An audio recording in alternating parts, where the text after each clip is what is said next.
Right, hello everyone. So behind me I've got a place called The Block.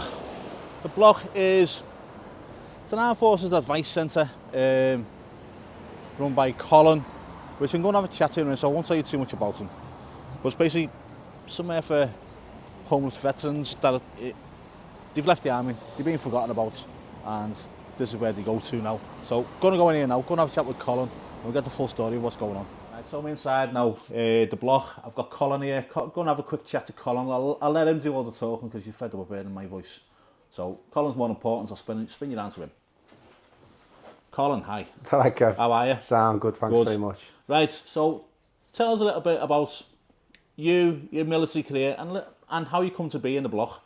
Okay, I come from Bootle, Liverpool. I joined the army when I was 21 by the time I got to battalion. About the same time as me, that, yeah. Yeah, about parachute regiment to join, so yeah, it was either be a drug dealer or a bank robber or get the fuck out of Dodge and go and because no jobs was there. Join the army because it was pretty tough on it. But yeah, so joined the army, so I had a decent, good career, nearly 10 years, mate. You know, done the Northern Ireland stuff, 2005. Going back a little bit, Iraq in 2003. We were one of the first to go across the border. You know, we actually went forward and recce'd the border. We recce'd the route before the whole brigade come through, 16th Assault Brigade, and then.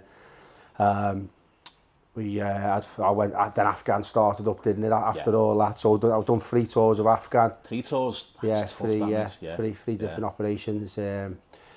And then, but that was with the Special Forces Support Group because I was one para. We changed over into the SF group, so they were slightly different than the op para lads would have experienced. Lots of lads obviously got killed. You know, not only in our unit, in all other units that we knew, because you meet everyone on courses, don't you? And I'm ex-military myself. I was in the Royal Irish, and I lost mates. I've got friends who are still damaged from Afghanistan now. So exactly. I know exactly where you're coming from. 2010 I got out. Just too many of my mates got killed and with serious injuries, you know, and I guess I was probably suffering with burnout and that, so it was out, and I had a lot of debt as well with the the credit cards for being in the army. It's like being a frigging student, innit? People think in the army you get 3 meals a day, you get a wage every month, you're sorted, you're going to be rich when you come out. It's not the story at all, is it, mate? No, so I jumped on the circuit, to be honest. I was quite lucky. I got a job dead quick, and I liked the money. I got a job dead quick on the CP circuit, so I paid all my debts off and all that. Pretty quick, like it was sound, and then so we fast forward to where we are now. Just for people that don't know, CP means close protection. Close protection, So you do close protection, private security. Where did you do that? I was doing it in Iraq mainly, in southern Iraq, 2010. Obviously the Americans were still there. It was the back end of the war, if you like. So you know, you'd pick clients up at the airport, and American clients mainly ours were the oil workers, and we'd move them from the airport to a safe location. Then we'd take them to work every day for the next 2 months, back to the airport when fellas were going to work, you know, the main oil rig, dig workers and all that jazz. Obviously you're going through checkpoints, you know, you're getting shot at on the road, RPGs flying at the vehicles and stuff, and you know, you're picking these clients up at the airport, and some of them were the first time they've ever been to Iraq, and by the time you give them the security brief, they want to go back on the flight and get out, you know what I mean? Welcome to Iraq. Well, the thing about that as well, doing close protection, you haven't got the backup of your army mates, have you? You know. Yeah, no, there was no army support really then. It was other teams on the ground who were in comms with, you know, everything was tracked by GPS, so, you know, we had ammunition, you know, bulletproof vehicles, the B6 vehicles, if you like. So there's plenty in place to protect you. Yeah, to be honest, I went there 2010. It wasn't that busy, you know. It wasn't that busy. It wasn't that active. It wasn't as dangerous. Years before, when I was in the army, the lads then, Baghdad and all that, it was a different game. I was just coming out the back of it, if you like, the dangerous periods. You know, it's still Iraq at the end of the day. It's still a danger, mate. You know. So I still work in security today, but during COVID 2019, I suddenly started working with veterans a little bit, like. Okay, and is this how The Block come about?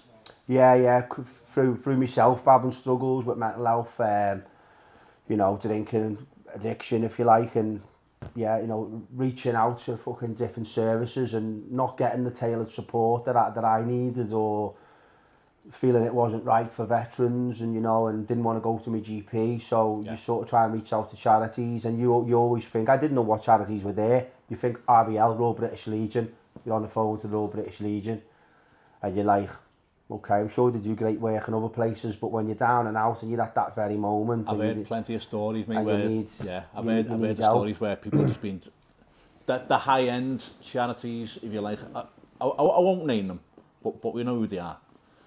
Yeah, they seem to drop you. Yeah, so it was just difficult to get grassroots, ground level support, and then certainly when COVID hit as well, a lot of the charities, they stopped funding, they stopped using their own money. Yeah. So it was like, okay, you have to go local type thing, and the local charities were closing as well. So my mate Pete, who got blown up in Afghan, he lost an eye, got a serious brain injury. He was part of the SF teams as well, and actually got blown up going through a building. In what we called the Tiger teams, part of an SF unit that were going straight into basically hitting bomb making factories after they got tipped off within an hour. The regular units probably take 24 hours for them to mount up and go through the door, and you know, basically try and take this compound before it done damage, and 24 hours was too long. So when someone tipped the units off in the village, they tasked us, and our units were already in the village, hidden away. And then they could go into the buildings, into the compounds where potentially there was a bomb making factory happening, and you know, their main targets were things like anything westernised, you know, girls going to school, for example. So they were hitting little girls' schools and that, you know. And Pete got blown up, obviously going through the door there, you know. Yeah. Always gets me when I fucking say that, like. No, mate. Sorry. I can understand. It's understandable, mate. I joined with Pete, you know, and he's such a strong lad. He's obviously lives here in Liverpool now. He's got a brain injury, you know, and he's still here to tell his own story. So maybe you can speak to him one day about that. No, I will do. I'll definitely be back anyway. But Pete bought this building to try and help other veterans, just homeless people basically that were on the street, wanted to help. But he had the building, but he didn't have the management or the skills to try and do it. So we come together in 2019 to then start doing the network and putting the business plans together, and you know, building a community and building the project that we have now, which is basically when you are that person, you're down and out, you know, and you're trying to call the bigger charities and whatnot, will come through our door, sit in our office, talk to a veteran who's been there, done it, and we can tell you about what we know and what's out there, you know, and try and reassure you and try and get you the support, you know, straight away. That's the main thing, mate, is getting that support. So, how long's the block been going for? 2019, we started it. That was when we made the plan, and we started making the building and making what we've got now, which is the drop-in space, which is just used to be a salon, but now, as you see, we've done it like a bit of a living room, so we can close the doors and you can have that chat. Out there is the drop-in, the office space, the front of house, if you like. And then upstairs, we've got 8 single occupancy bed-sit flats, which are small. It's called the block because they're like one-man bunks. Anyone who's been in the army. Just to interrupt a second, so for those that don't know, I've never been in the army, the block is what we called our accommodation. It is, yeah. But back in when we were in the military. So I understand. It all goes down. When you're having the apartments here, you know, I understand why you've called it the block, which it's a great name, from being honest. Really good. It's good branding. Yeah. It's and that's what it is. It's a safe place in it where we all know. When we go back to the block, we can chill out. You know, the door's always open. There'll always be someone there, a friendly face. Exactly. You know, there's always someone knocking about. You could chat to. Go to Naffy, get your bag or whatever. Back to the block. Yeah, exactly. Go back to the block, and that's the project that we've started here in Liverpool. That once we're successful here with the project in Liverpool, which we are physically successful, if you like, with the concept, but the financial side of it just isn't there. So we can't really say it's successful at the minute. No. So funding, how are you getting your funding at the moment? So how we've survived, I wouldn't say we're getting funding. How we've survived in the last 3 years is mainly due to a lady, I'll use her first name, Sharon, and she nominated us in her place of work for like when they all do fundraising, the donations will come to us, and a really big company called TIS, Total Integrated Solutions in Mansfield. And she's seen what we were doing with that concept. When you're struggling, come through the door like man and place, because unfortunately she lost her son to PTSD. So, and he was in the Rifles Regiment, so, you know, he was only a young lad, even younger when he went to Afghan, and, you know, sadly she lost him, we lost him. So she nominated us, and actually they've been supporting us. Last year we got total from them, it was just over 25,000 just from them. That's how we've been surviving, mainly. Small community grants which you might get, or donations and sponsors. So last year we ran this whole project on just under 35,000, which is actually like running on fumes, you know. So occupancy wise, how many people can you occupy in here at one time? Is it 8 people? We've got 8 in at the moment. How much would that cost a year to run? Well, it's the support element. So we're taking people in who are homeless. They've got no money, Kev. Yeah. Majority of them have got no money. They have to wait for the benefits at the end of, you know, the month. Yeah. You're bringing people in with complex needs, complex PTSD, mental health, post-traumatic stress, you know. And then if there's any addictions involved as well, or if they're in recovery, there's the temptation for them to maybe not want to pay the rent at the end of the month. Yeah. They're the people that, there's a lot of people on the streets, isn't there? And it's a bit of a catch-22 for them. You want to bring them in, you want to help them, but then you're expecting them to pay their rent when they've clearly got an addiction. And they're not used to pay, because they've been living on the street, they're not used to paying rent. Every single penny they get, they can spend. Yeah. But when it comes to the real life of, you know, you got bills to pay, it's difficult for them. They would prefer to, a lot of them, if they have got an addiction, they would prefer to use that money on their addiction and go back to the street. Yeah. And we're trying to break the cycle, innit? How else are you going to break the cycle? And, you know, look, we've only got experience in working with veterans. You know, we see a lot of people on your videos, mate, and there's a lot of whole, you know, world of different complex needs out there in different cases. It's opened since I started this, mate, it hasn't half opened my eyes to it.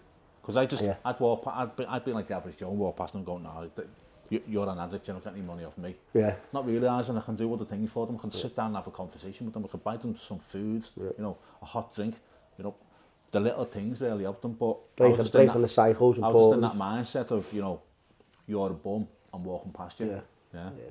Yeah, so for us, really, it's we don't get any funding for the support that we deliver, which, you know, those funds that I've just spoke about before, we've got to pay for electricity, we've got to pay, you know, we have to pay for council taxes on the flats and stuff when they're empty, so waiting for the emergency. The point again through, that £25,000, it burned through easy. Gone. That's what I'm saying. That's running month by month. That's not, here's 35 grand, you know, go and do what you need to do. That's like, we've got £2,000 this month, we can pay a bill. Yeah. That's the point I'm trying to get to. The funding is really needed in this place. You're not getting support off the council, are you? No, we don't get anything off the council at the moment. We've tried, we put in applications for the support element, it's been refused. It's not funny, it's stupid, because we've been trying to liaise with the council on their Armed Forces Covenant Council champions for the last 3 years. First it was the Mayor, Roy Gladden. He had nothing to do with us, and I don't even know if he understood what we actually do or what's needed for veterans, despite him being the Armed Forces Covenant, because he was actually the trustee on another charity, so he wouldn't touch what we were doing, even though we were doing something completely different, very unique, i.e. picking them up from the street and bringing them in and getting them started. Then he moved and left, so we had no luck with him. The next one was this Chris Lomas fella. Okay. I had one conversation with him, and he openly said to me that he didn't have a clue. I say the next one, he was the next Armed Forces Covenant champion. He's our to-go-to person in the council. He's the person that should be coming out and seeing what's going on in the Armed Forces community for veterans, but he failed, like, big time. And he openly said to me on the phone, Colin, to be honest with you, I just took the title. And anyone watching this will know exactly what I mean, you know? He just took the title. It's a weird one, isn't it? But so where we are now, there's a new Armed Forces champion. Again, we're trying to liaise with her, you know, to analyse the need, you know, to reiterate the support that's needed, tell them what we're doing. But she gave us a meeting for 3 weeks down the line. We're 4 years in. We've got a meeting for 3 weeks down the line. Been waiting for it for 4 years, and the council said they can't give us any funding because we haven't analysed the need and we're not communicating enough. So, look, I've got my own mental health problems and I've got a tendency to fucking obviously, you know, swear and get angry. And so when I'm trying to talk to these people, I pay a housing specialist consultant to talk to them, and they've still refused it. They've still refused giving us any support to them. Shocking, that means. So we're just banging our head on the wall really constantly. But in the meantime, we've got 8 veterans upstairs who have all been homelessness in the last 2 months. So are you full in here at the moment? It's full. Yeah, okay. There's 8, yeah. Is there a waiting list? Have you got people waiting to get in here? I've closed the tap. So we get our referrals coming in from a government pathway called Op Fortitude, Kev, which is the new government pathway funded by the Armed Forces Covenant, the government basically, central funding. Now, say we get referrals from them, they give us a phone number and a quick phone log, what they've had with the veteran, they send them to us. After the 3rd veteran they sent to us, I was like, okay, so where do we send the invoice, you know, for all these homeless people that we've helped and all this support that we've delivered?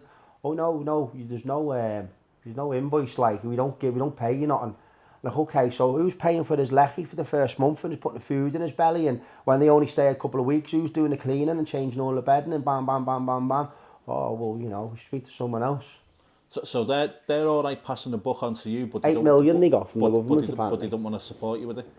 Look, I don't want to speak bad about them, because at the end of the day we're working and we are a support sector, but it's wrong. But they need a bit of a poke. Come on. It's wrong, like the way it's going, and we'll continue to take referrals from them. We'll continue to help homeless veterans in Liverpool. We're not going to stop. So you've got 8 people at the moment. How many people do you think are waiting to get in here? I'm not sure. They would have that kind of information. I'm not privy to it. But I mean, I do go in meetings with them, and I did see last time that they have got a long waiting list. Yeah, okay.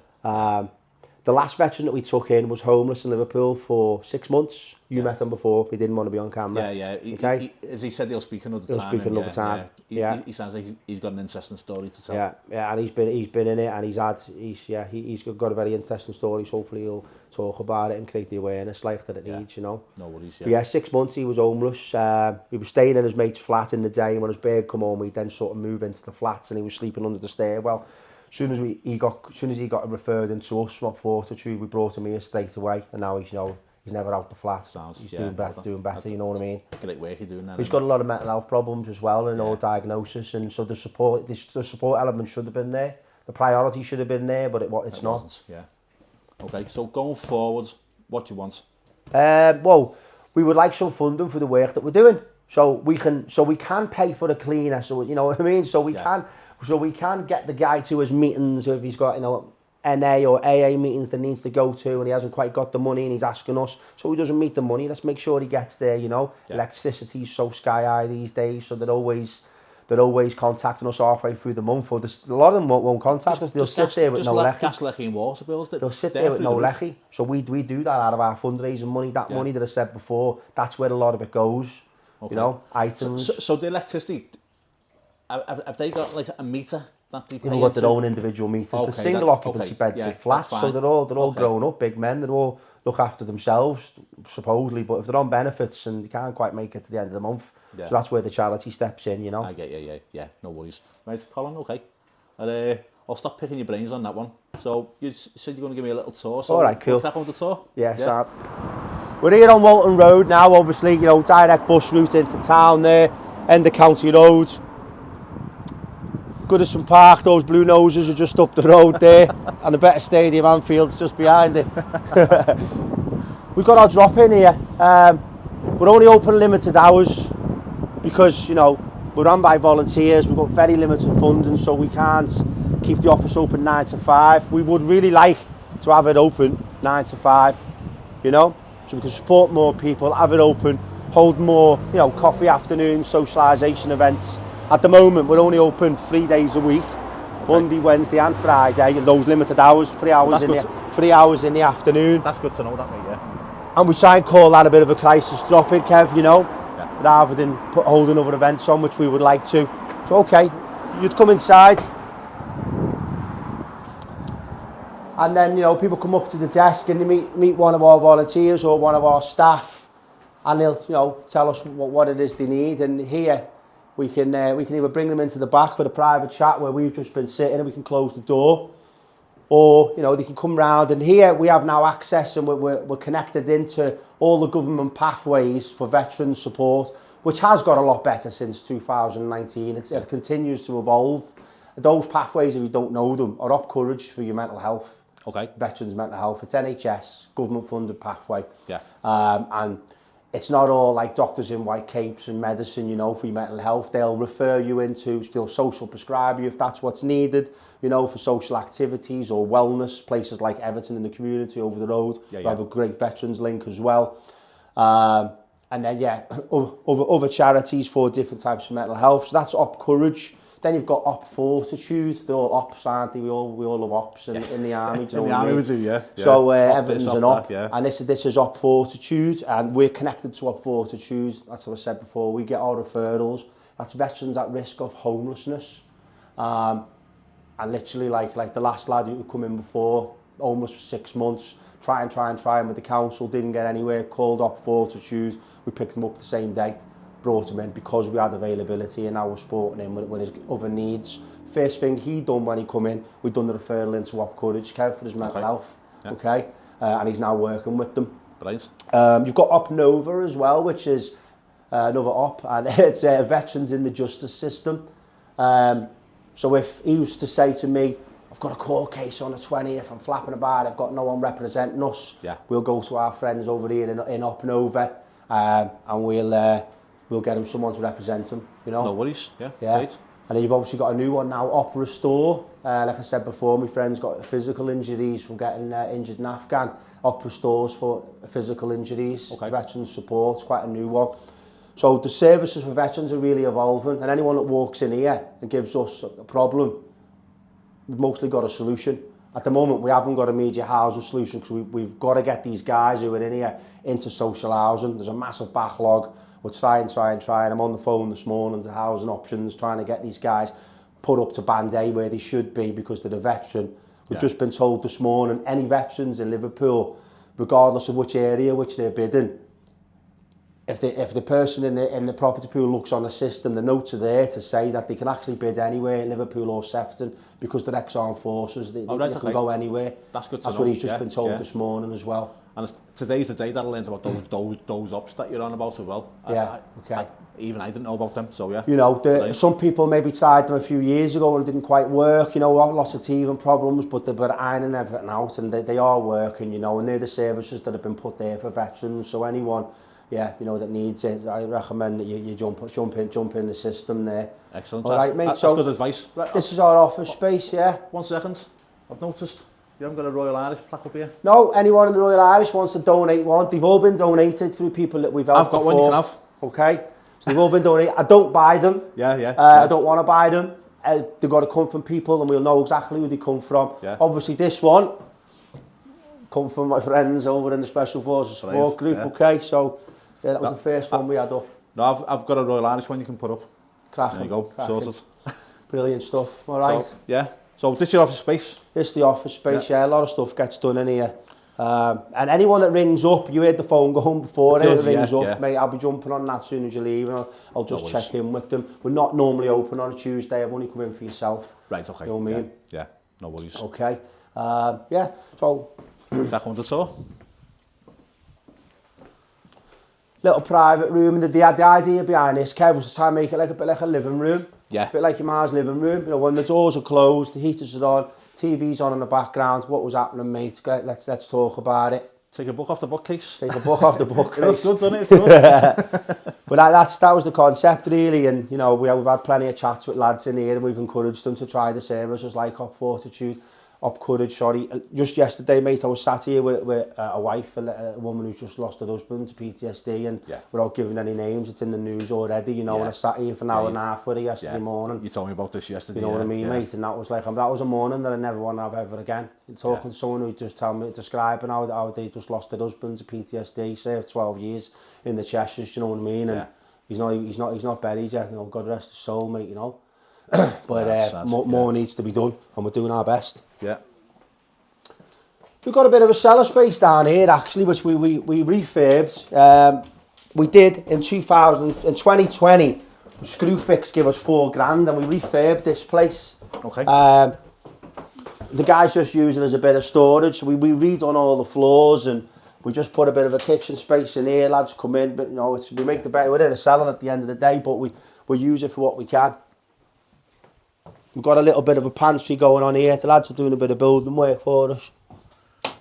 Little bit of a pantry, nice. so a bit of scoff food gets donated and the lads come in. Scoff, I haven't heard it called scoff for years. It's a bit sparse at the minute, so if anyone's got any donations, they want to come down, please do. So food donations it gets used massively, really does. Flip it over. Again, another little private room here, mate, just for discussions in case it's busy upstairs and someone wants a little chat. You know, we can fill out paperwork for the Upcourage mental health support, and we're just trying to make best use of the space that we've got, and it does get used.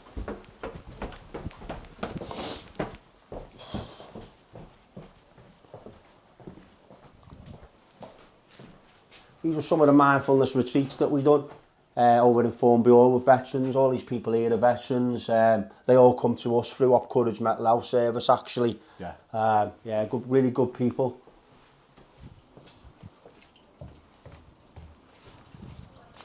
Little bit of a Zen garden going on. Obviously just coming out the winter now, so we'll get the plants all squared away. And these are our 8 flats up here, Kev, that we've got. Let me point up. There's 8 flats there, 8 single occupancy bed-sit flats, all occupied at the moment with veterans who've... So we can't have a look at any of these, can we? No, because there's people in there, there's lads in there. So people explain why I can't. A lot of them don't want to be on camera, you know. And no sense. They're all good people. They're all doing well. They've all got different pathways going on. We've got 4 of them who were waiting to move on, are ready to move on. They don't need support. They just need support with getting into their next property, i.e. social housing. You know, most of them are all fathers, and they've got joint custody of their kids and stuff. So we're trying to get. They're in small little bed single bed sits. They need like a 2-bed flat minimum.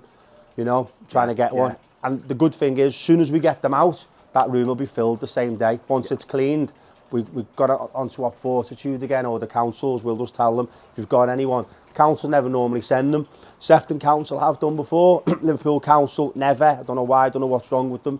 But our Fortitude, we'll have it filled the same day. The minute I turn it on, we'll have it filled with another veteran who's out there sofa surfing, sleeping on the streets, or you know what I mean, in some other accommodation that's not suitable for them. They don't want to be in mixed occupancy with other people who are taking drugs, because it's a clean house here, mate. There's no drugs at all. That's good. Everyone knows it's instant dismissal, like, you know. See, I've always said one of the best people to run anything like this would be ex-military. Yeah. Because you could run it like a military camp, you know what I mean? Yeah. No, zero tolerance on anything.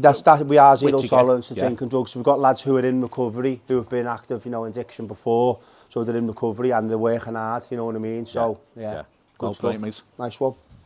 So, Colin, I won't take up any more of your time, okay? Thanks for showing me around. Thanks for showing us the issue that veterans have got, you know. There's loads of homeless veterans on the streets. We see them all the time. And this is the first place in Liverpool that I've seen that is actively helping. So thanks for your time, mate. Pleasure, mate. Thanks for coming in. Nice one. Thanks, everyone. We've actually got a crowdfunder link out at the minute, which Ava Community Fund have said for the next 30 days they'll double every donation.